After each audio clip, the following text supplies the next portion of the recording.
learning on a daily basis, except every day.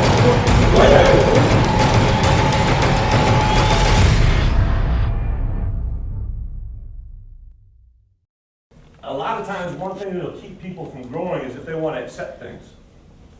Accept it. What do I mean by that? I mean accept coaching, accept criticism, accept competition from your opponent, not just within your position group, but from the other side of the ball. When DBs and wide receivers go one-on-one, shouldn't you talk, get into it? Linebackers and running backs going one-on-ones, O-lineman, D-lineman, accept the challenge. Brett Bielema will have to accept one more thing this season: high expectations for his Badgers. Do you tell the guys to try and stay away from it? Do you welcome it to try and live up to those expectations? Well, it's two things. I think first, we're great to have the exposure and the attention. It's better to be on someone's radar than off it, I think. It puts us at the forefront of, not only in our conference but across the country, from coast to coast. Just the awareness and the level of media attention that we've gotten since last year to where we are today, I think has been overwhelming for me, just to make sure that we keep everything on an even keel. As far as dealing with our players, I went through 4 things the other day with our players as far as daily camp objectives, and the first one was earn it. On a daily basis, they have to earn these things that they're just automatically being given. Just because someone says you're going to do this, you have to go out and earn it. And the other thing was accept it. You have to accept it and deal with it and move forward.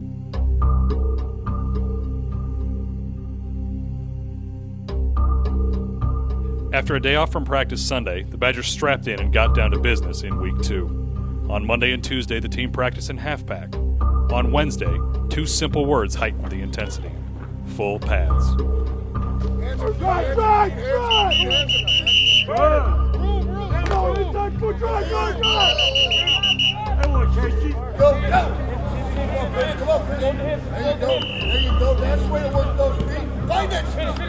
It's felt great. I feel like I'm fully acclimated. Had some good pops today, and it just felt good. That's football. I'm back at it, so it's exciting. Week 2 has seen Chris Borland grow more comfortable in his new role on defense, middle linebacker. He missed on-field reps in the spring, but number 44 has the physical and mental makeup for the position.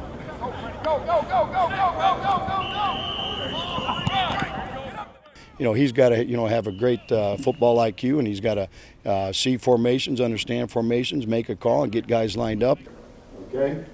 So here's the power play right here. All right? Double team right here. All right? Power step, reverse out, back block, here comes the trap. He's up there watching film all the time.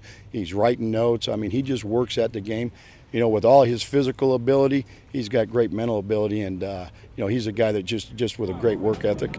He's kind of the counterpart to the quarterback on offense. He's a guy that makes all the calls, makes all the adjustments with what the offense does, and his football IQ is just so far through the roof, and he's taken to that position. You can be doing different things, different run fits, different pass drops. So I got to get adjusted to that, and it's also got to be more vocal. Got to be a little bit of a leader. In the field of play and off, too. Come Thursday morning, there are 2 absences in the wide receiver corps. Freshman Jordan Fredrick is battling a virus. Sophomore Manasseh Garner is dealing with a more serious issue. I found out that I had to get surgery for a hernia, so the past 2 days I've just been kind of nursing that. I got surgery yesterday, so now it's just on to the recovery road. Looking for about 3 weeks of recovery. They said I can hit the pool in about 10 days, so I'm looking forward to that. And just taking every day by day. As you get more problems with being able to do stuff on the field, so when he becomes less functional, then obviously there's different type of imaging and tests that we can do to help detect what the problem is. And when we looked at it, said, this is probably something we can take care of now, early in the season, and not have it linger throughout the whole season. The first day, a couple days after, they want to get him up, walking around and moving. Like most rehabs, our goals are going to be to get his pain, swelling down from the surgery. Once his pain down, then we can start working on his range of motion.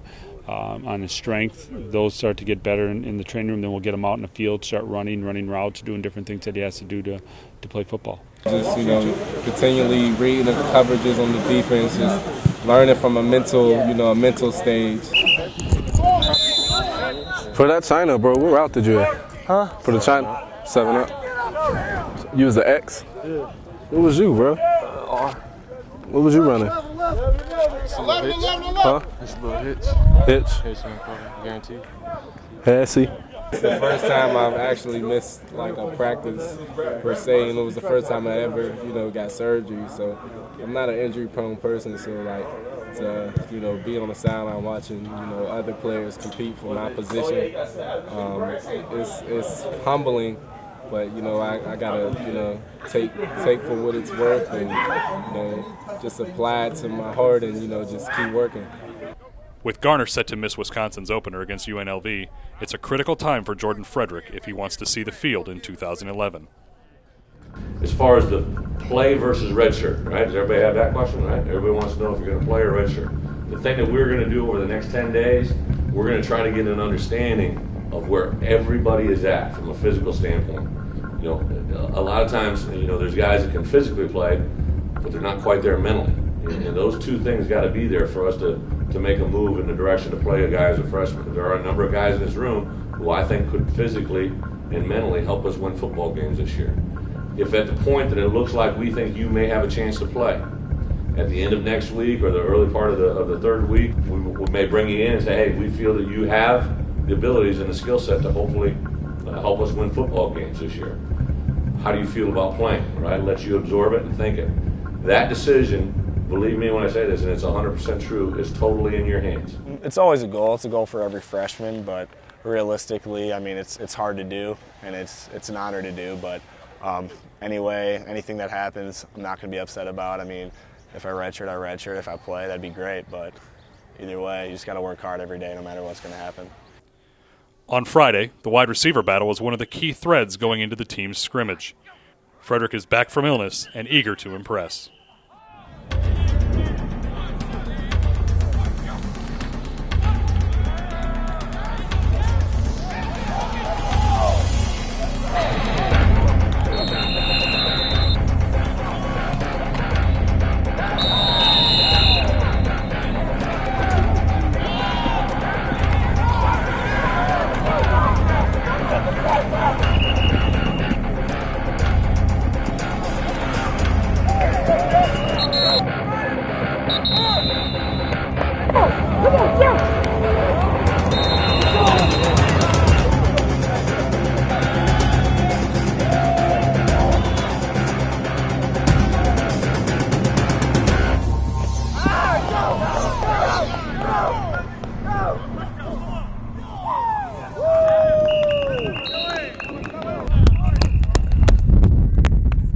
Yeah!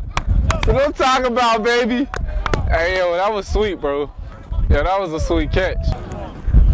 Hey, that's right, man. That's what I'm talking about, dog. Accepting change, setback, and opportunity. These Badgers have the right mindset as they head into an intense Week 3, the heaviest practice week of the year. It's time to bring it under the lights. Turn up the lights, young baby. Extra bright, I want y'all to see this. Turn up the lights.